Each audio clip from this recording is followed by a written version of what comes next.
दोस्तों, इंसान गलतियों का पुतला है, ये तो हम सभी जानते हैं। कुछ गलतियां हम करते हैं और कुछ हमसे अपने आप ही हो जाती हैं। लेकिन कुछ काम ऐसे हैं जो आप सालों से गलत करते आ रहे हैं और आपको पता भी नहीं है। नहाने से लेकर खाना बनाने तक, टॉयलेट जाने से लेकर फोन को चार्जिंग पर लगाने तक, सब कुछ गलत। चलिए अब आपको सही से बताते हैं। Sleep setbacks. दिन भर के थके हारे इंसान को बिस्तर पर पड़ते ही जो सुकून मिलता है ना, उसका कोई जवाब नहीं है। और अगर रात को अच्छी नींद ना आए तो एक तो पूरा दिन जिस्म में दर्द रहता है और काम की क्या हालत होती है वो तो हम सबको पता ही है। आपको ये बात शायद हैरान कर सकती है, पर ये सब होता है आपके सोने की पोजीशन की वजह से।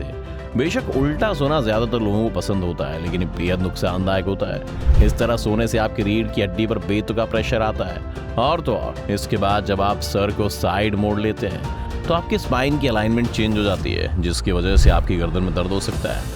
टेंशन मत लीजिए, हम बताते हैं आपको इसका सलूशन। आपको बस इतना करना है कि पेट के नीचे एक मुलायम तकिया और लगा लेना है, जिससे आपकी स्पाइन सीधी हो जाएगी। टॉयलेट। एक मस्त वाली नींद से उठते ही सुबह सबसे पहले याद आता है टॉयलेट। आप बोल रहे होंगे कि हमें तो मोबाइल याद आता है। टेंशन मत लो, उस पर भी आएंगे।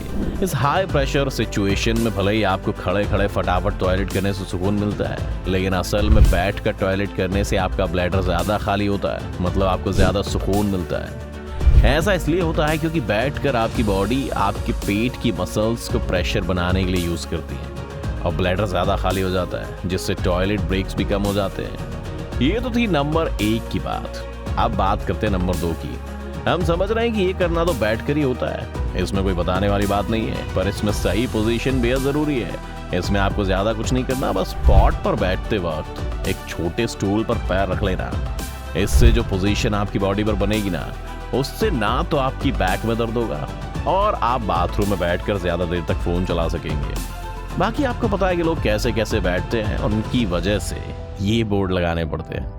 Mobile phone charging. अब बाथरूम में ज्यादा मोबाइल यूज करने से वो डाउन तो ही जाएगा, बाकी स्मार्टफोन की बैटरी डाउन भी एकदम होती है। इसकी 2 वजह है। एक तो ये सोशल मीडिया के चक्कर में हम पूरा पूरा दिन मोबाइल चलाते हैं, और दूसरा आपके चार्जिंग करने का तरीका। जी हाँ, सही सुना आपने। आप आज तक अपने मोबाइल को गलत तरीके से चार्ज कर रहे थे। जब हम गलत बोल रहे हैं तो सही भी हम ही बताएंगे ना। असल में मोबाइल बैटरी कंपनी कैडेक्स के मुताबिक हम जो मोबाइल को पूरी रात चार्जिंग पर लगाकर छोड़ देते हैं और बैटरी को उसकी लास्ट ड्रॉप तक यूज करते हैं, ये दोनों ही गलत है। हमें करना ये चाहिए कि जब मोबाइल की बैटरी 30% पर आ जाए तो उसे चार्जिंग पर लगा देना चाहिए, ना कि इसका दम निकलने का इंतजार करना चाहिए। और उसे सिर्फ 80% ही चार्ज करना चाहिए। जब आपका फोन 100% हो जाने के बाद भी चार्जिंग पर लगा होता है तो बैटरी ओवर चार्जिंग होने लग जाती है, जिससे कई बैटरी की लाइफ कम हो जाती है। टूथपेस्ट। दोस्तों, आपने एडवर्टीजमेंट में देखा होगा कि आपको एक ब्रश लेना होता है, उस पर पेस्ट से एक मस्त सी स्माइल बनानी होती है, जो कि आज तक तो हमसे नहीं बनी है, पर फिर भी एक बार तो हम सबने ट्राई किया ही है। और स्माइल बनाने के बाद ब्रश करना होता है। असल में वो ऐसा इसलिए दिखाते हैं क्योंकि एक तो इससे पेस्ट ज्यादा खत्म होगा और दूसरा वो देखने में बहुत अच्छा लगता है। लेकिन सच्चाई ये है कि एक छोटे मटर के दाने के बराबर पेस्ट ही काफी होता है आपकी मुस्कान पर चमकान लाने के लिए। तो अब ये पेस्ट और पैसे दोनों बर्बाद कर देना बंद करो। शावर। टॉयलेट से रिलीव होने और मोबाइल को चार्जिंग पर लगाने के बाद अब नंबर आता है नहाने का। दोस्तों, सर्दियों में गर्म पानी से नहाते हुए ये दिल करता है कि पूरा दिन शावर के नीचे खड़े रहें, पर यहाँ आता है ट्विस्ट। आपको ज्यादा देर गर्म पानी से नहाना भी नहीं चाहिए। हम बताते हैं क्यों। ऐसा इसलिए कि रोज गर्म पानी से नहाने से आपकी बॉडी का कुछ अच्छा बैक्टीरिया और ऑयल बॉडी से निकल जाता है, जिसकी वजह से बॉडी का नेचुरल बैलेंस बिगड़ जाता है और आपकी बॉडी में ड्राइनेस आ जाती है और स्किन फटने लगती है। और तो और journal of allergy and clinical immunology के मुताबिक ज्यादा नहाने से कई सीरियस बीमारियां हो जाती हैं, जैसे एक्जिमा। तो अगर इस सब से बचना है तो डेली मत नहाओ, और हाँ, इससे पानी भी बचेगा। Drinking water. अब जब नहाने की बात आ गई है तो पानी पीने की बात भी कर लेते हैं। सबसे पहले बात करते हैं पानी कैसे पीना चाहिए। एक हम सबके दिमाग में एक बात डली हुई है कि अगर हम खड़े होकर पानी पिएंगे तो हमें आर्थराइटिस हो जाएगी। पहले तो ऐसा कुछ नहीं है। खड़े होकर पियो या बैठकर, बीमारी इससे तो नहीं होगी। बाकी पानी आपको बैठकर ही पीना चाहिए। इसकी वजह यह है कि जब हम खड़े होते हैं तो ब्लड हाथ और पैर से ऊपर की तरफ फ्लो हो रहा होता है, जिससे पानी डाइजेस्टिव सिस्टम तक सही से नहीं पहुंच पाता है। अब बात करते हैं कब पानी पीना चाहिए। तो सुबह खाने से पहले या खाली पेट आपको 1 गिलास पानी जरूर पीना चाहिए। इससे आपकी बॉडी के टॉक्सिन निकल जाते हैं, ऑर्गन्स एक्टिव हो जाते हैं, आपका डाइजेशन भी अच्छा होता है और सबसे ज़रूरी आपकी बॉडी हाइड्रेट हो जाती है। इसके अलावा खाने से आधा घंटा पहले और आधा घंटा बाद में पानी पीना चाहिए। हमें दिन में 2 से 3 लीटर पानी पीना चाहिए। सबसे ज़रूरी ठंडा और गर्म नहीं बल्कि रूम टेम्परेचर वाला पानी पीना चाहिए। Egg and milk. अब हम आपको बताएंगे अंडे का एक नया फायदा। आज तक आप जब अंडे की ट्रे लेकर आते हैं तो उसे फ्रिज के एग कंपार्टमेंट में रखते होंगे। सॉरी, पर आप गलत करते हैं। अब आप बोल रहे होंगे कि अंडे एग कंपार्टमेंट में नहीं तो क्या वेजिटेबल कंपार्टमेंट में रखेंगे? हम बताते हैं ऐसा क्यों।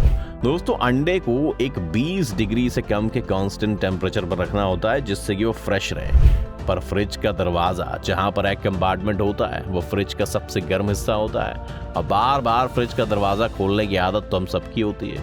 इससे होता ये है कि अंडे का टेम्परेचर बार बार ऊपर नीचे होता रहता है जिससे अंडों की क्वालिटी और टेस्ट में फर्क आ जाता है। और सेम यही सीन होता है दूध का। चलो बताते हैं इन्हें आपको कहाँ रखना चाहिए।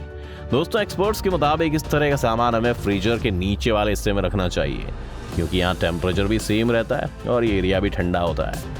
Warming exercise. अब जो हम आपको बताने वाले हैं वो शायद आपको हैरान और परेशान कर देगी। आप कोई भी गेम खेलने जाते हो तो आपसे बोला जाता है पहले थोड़ा वार्म अप कर लो। स्कूल टाइम से हमें बताया गया है कि वार्म अप करने से मसल इंजरी नहीं होती और हमारी परफॉर्मेंस भी अच्छी रहती है, लेकिन असल में पूरा सच नहीं है। वैसे स्ट्रेचिंग और वार्म अप मसल के लिए सही होता है पर इसका कोई साइंटिफिक प्रूफ नहीं है कि इससे आपकी इंजरी नहीं होगी। बड़ी आर्मी की ट्रेनिंग की स्टडी से यह पता चलता है कि स्ट्रेचिंग एंड वार्म अप से इंजरी में कोई फर्क नहीं आता है। यहाँ तक कि कई स्टडी तो ये भी बताती हैं कि आपकी वार्मिंग और स्ट्रेचिंग से परफॉर्मेंस ऊपर जाने के बजाय नीचे आ जाती है। तो अगली बार आपको क्रिकेट खेलना हो तो सीधा बैट से उठकर मैदान में बल्ला लेकर पहुंच जाना। Ice cream. Last but not the least, ice cream. Video का एंड भी स्वीट के साथ ही करते हैं।